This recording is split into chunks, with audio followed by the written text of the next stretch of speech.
back to the 1960s, off-road racing is much more a lifestyle than a sport.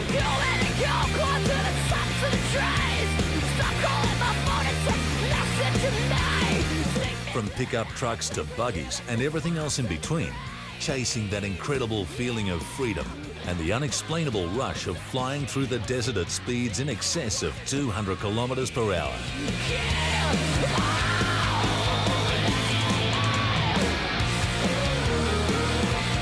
For many fans, their first real look into off-road, or more specifically trophy truck racing, came from iconic films such as the CRUSTY series, who were among the first to capture the true lifestyle and craziness of the sport.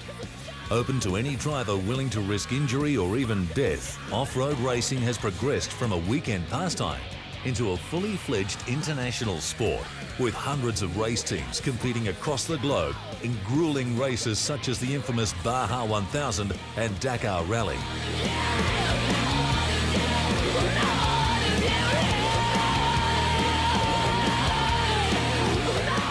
Trophy truck racing has become a lifelong passion, an addiction for many of its drivers and teams.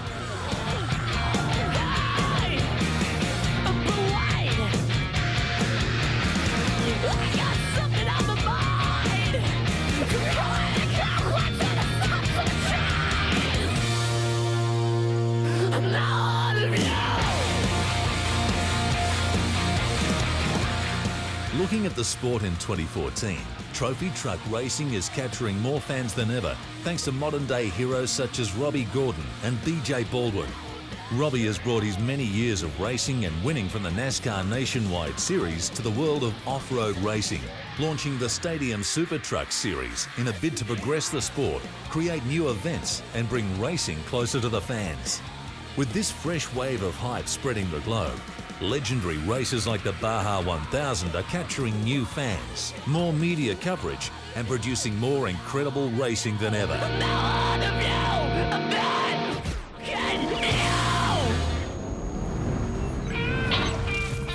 With so much progression and hype surrounding the sport, we go searching for the next big off-road race and the best trophy truck drivers. We focus down under, landing right in the red centre of Australia, home of the infamous Finke Desert Race. The Finke is highly regarded as Australia's most difficult and dangerous off-road race. Through its isolation, extreme conditions and many years of history, the race is considered the jewel in the crown of the Australian Off-Road Racing Championship.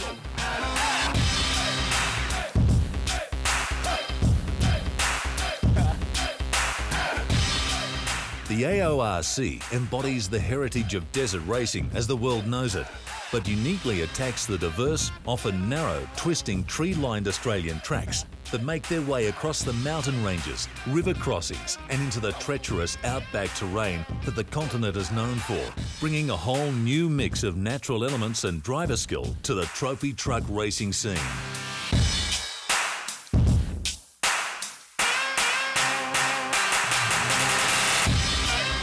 Former Finke Desert Race champion and Australian trophy truck legend Brad Gallard knows all too well about the highs and lows of this sport. Driving for and managing his own team, Brad has experienced more than most the amount of time, money and risk that goes into supporting a passion for trophy trucks.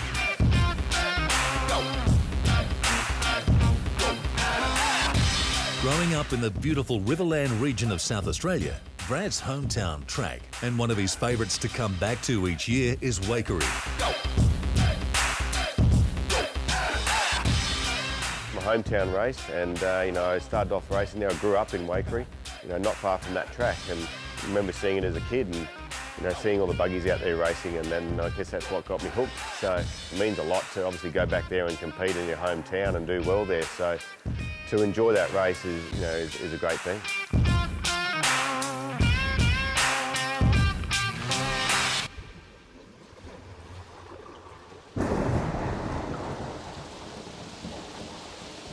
Leading into the 2014 series, the AORC announced that the Riverland track would become a national round, bringing the best racers from around the country onto Brad's home turf. As the teams rolled up to the start line of the Toyo tyres Riverland Enduro, dark clouds filled the sky and heavy rain began to fall, drenching the entire course and completely changing the race conditions.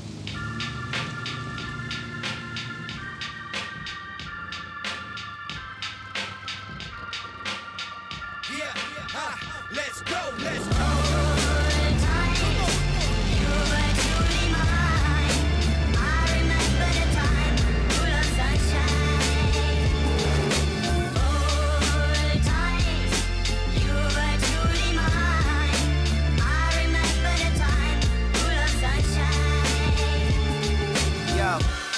Yeah, Wakery's renowned for being, very fast trees that aren't forgiving.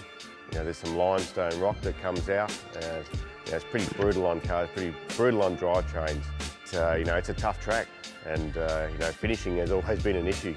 I think out of the 12 times I've raced, there's only a couple of times I've actually finished the race.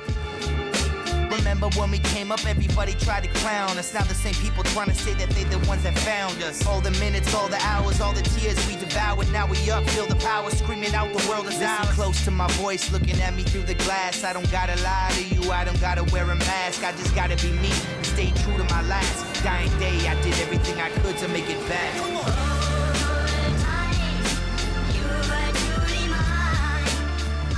In the end, it was Brad Gallard who had earned the victory for his home crowd in the extreme two-wheel drive class.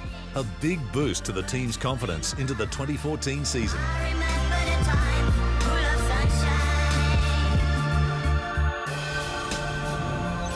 Coming up next on Attack the Dirt, we target the most dangerous of all the Australian Off-Road Championship races, the Finke Desert Race.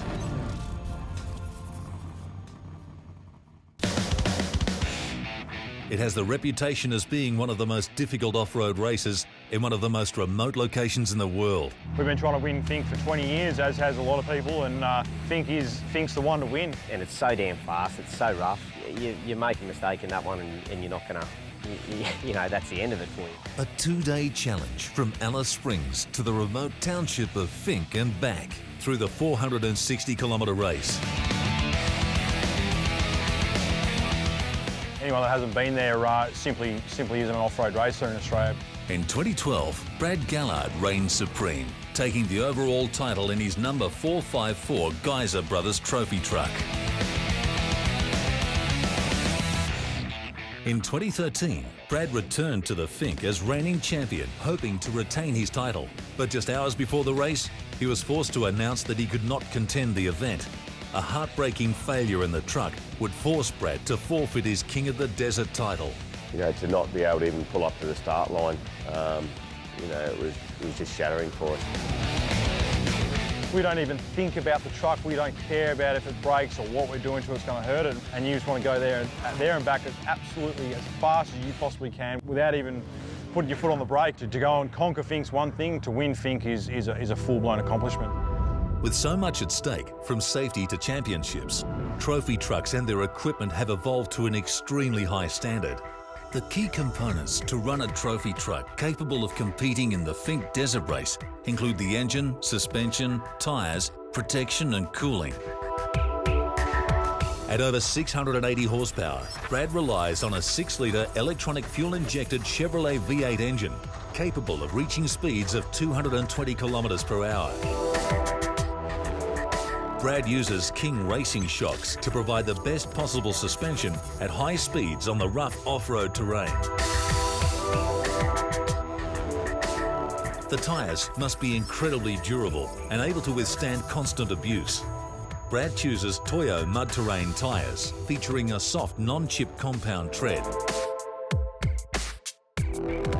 When it comes to protection, driver safety is paramount in off-road racing. Each truck is built with an incredibly strong chrome moly frame and roll cage and fitted with 6-point racing harnesses. One of the most overlooked features of the car, yet possibly the most vital, is the cooling system. Brad has teamed up with PWR Performance Products to develop his radiator, engine oil cooler and 2 transmission coolers on board the truck. PWR, they're one of the most impressive modern facilities in the Southern Hemisphere and the best racing teams in the world use PWR coolers. I mean, you've got Red Bull Formula One, you've got all the top NASCAR teams, you've got V8 supercars, 888 racing. It's not just a radiator anymore, it's a whole nother technology that goes into this, and the amount of R&D and research and development is massive. Brad's got a car that does perform at very high level and got a huge horsepower. You know, we had to analyse exactly what he was doing with that engine and transmission and so forth, you know, so we could supply him the best. And I know that for a fact that, you know, he has got the best equipment out there, and I think that's helped him shine above his competition out there. It's important for me to, you know, obviously know exactly all the components of my car really well and how we can take it to another level, and to come here and spend time with the PWR team. It's a really big part of, you know, keeping that truck fast and reliable. After another year of preparation and anticipation, Brad and his team begin the annual road trip north from the Riverland of South Australia to the vast outback of Alice Springs, the starting point for the Finke Desert Race.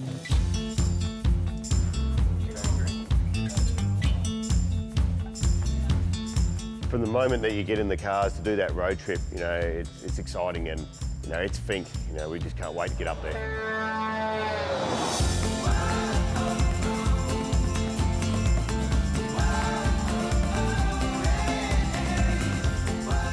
It's always good to put up with the people on the roadies, you know, we've got a good team, and half of it's just about having a good time and enjoying what you do, and off-road racing's a really good sport for that, and everyone loves it as much as you do, so it's good.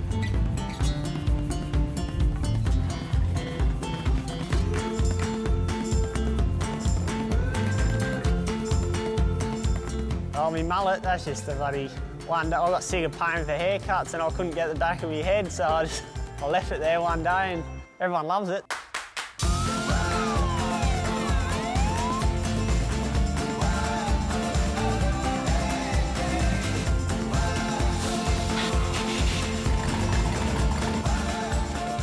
You know, it's like just one big family team. You know, it's awesome to be on the road, just going up there and doing the road trip, and you know, we just can't wait for that every year. Coming up next on Attack the Dirt, the time has come for Brad Gallard and Australia's best off-road racers to contend the 39th annual Finke Desert Race, risking their lives in Australia's most gruelling off-road race for a chance to take home the King of the Desert title. With so many dangers, isolation, injury and possibly death associated with an event like the Finke Desert Race, it's hard to comprehend what pushes the trophy truck drivers to risk it all, year in, year out. But as we find out, the addiction these drivers have goes far beyond winning or losing a race. Anything can happen out there, and you know, a lot of times you're doing sort of upwards of 230 kilometres an hour, and you risk your life for it, but you don't ever think about it while you're racing. When you get back home and you watch the videos and that sort of thing, that's when you think, oh, maybe I shouldn't have done that, but until then you don't even think about it. Going through the desert and electrifying in these things and not knowing what's coming over the next hill and being on the edge, you know, it's awesome. We had a pretty big crash in 2012. We binned this thing doing about 180k an hour, 175k an hour.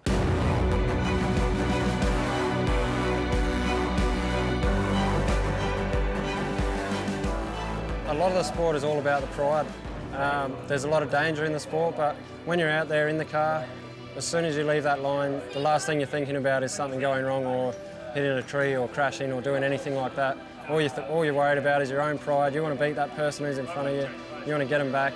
There's not a lot of money in the sport. It's all about that heart and that drive, and you just want to be the best. As the darkness lifted and the sun began to spread across the Alice Springs pits, a buzzing electricity filled the air. The day had finally arrived. Hundreds of trophy trucks, buggies and bikes stood ready for the infamous Finke Desert Race. Brad Gallard and his team ended the morning in great form, sitting first in qualification for the extreme two-wheel drive trophy truck class. All sights set on regaining his King of the Desert title. However, the reality is, once the light turns green and the silence of the Australian outback is overcome by the roar of the trophy trucks smashing through the dirt, all the preparation and hype means nothing. The only thing left is for the fastest team to cross the finish line first.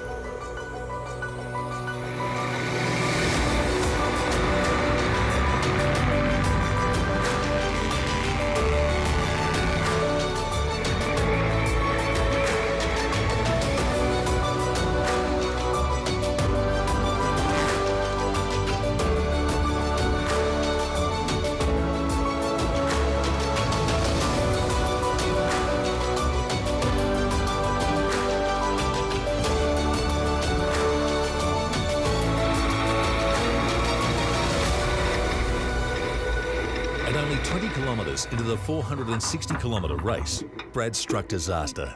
It was clear that any hope to win the race had already been destroyed. Through a power steering belt. Just had to change the belts out, it's kind of screwed us a little bit. By the time repairs were made, 23 positions were lost. Go and have some fun, see if we can reel some back in and see where we end up. But like any true racer, Brad still had a point to prove and wouldn't let anything stop him from finishing.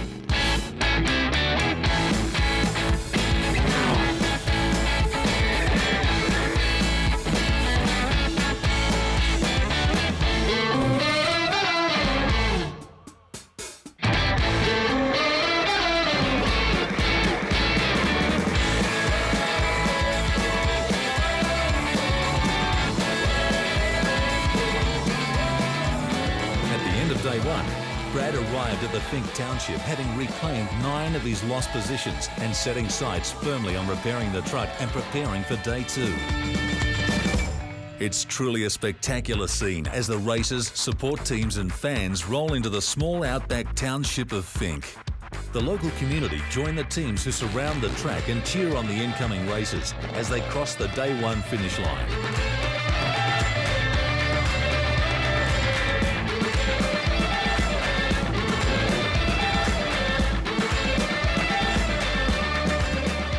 We're reminded that beyond the roll cages and helmets, the off-road fraternity represents so much more than a competition. Finke's always good, you know, there's a few thousand people there just running a market. It's pretty much like New Year's Eve in the middle of the desert. Bryce Chapman used to be called out.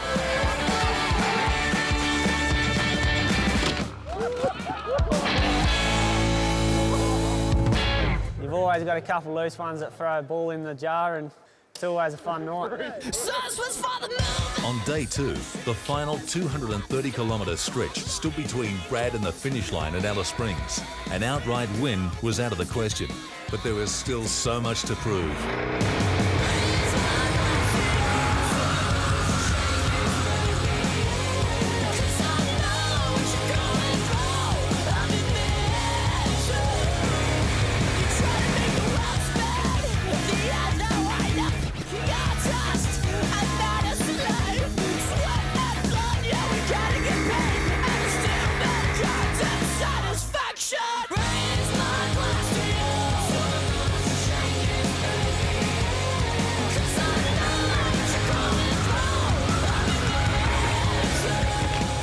In the end, luck was not on Brad's side. A heartbreaking conclusion just 40 kilometres from the finish line. Just letting you know that we're broken and out, and our recovery crew know where we are. Shannon Wrench raced home first to claim the overall race win in his buggy, claiming the King of the Desert title. Though Robinson made it back to Alice Springs as the fastest in the extreme 2-wheel drive trophy truck class, and Toby Price reigned supreme on the bikes. Straight after the race, more bad news for the team as Brad got word that his close friend and Team 454 crew member Brett Lehman was seriously injured while racing his bike to the finish line. Got back on his bike, rode it in, to then later find out that he had a broken collarbone, 3 broken ribs, broken shoulder blade and a punctured lung. And Finke is full of these crazy stories that just bring out the best in people. For most, the Finke isn't as much about winning as it is about simply finishing. Of the 517 buggies, trucks and bikes who started the Finke in 2014, 142 never made it to the finish line. It was brutal and unforgiving.